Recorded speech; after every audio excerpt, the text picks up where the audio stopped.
comment faire quelque chose qu'on n'a pas envie de faire en le faisant devenir un truc qu'on a envie de faire. Ok. Déjà, sors de chez toi. Trouve-toi un endroit, un espace qui te stimule. Là, dans mon cas, je me suis retrouvée en bord de mer, mais ça aurait pu être la forêt, ça aurait pu être en ville, ça aurait pu être dans un parc, peu importe. Le deuxième point important, ça va être de rendre ton projet beaucoup plus attrayant. Et pour ça, tu peux l'associer à une activité que t'aimes faire.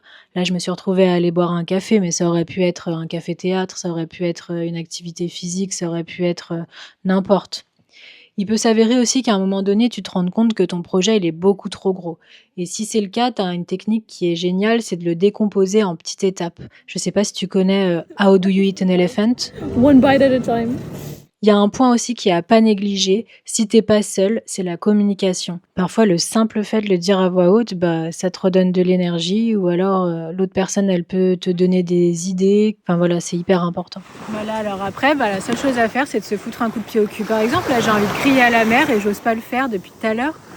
Alors bon, je vais me foutre un coup de pied au cul à moi-même.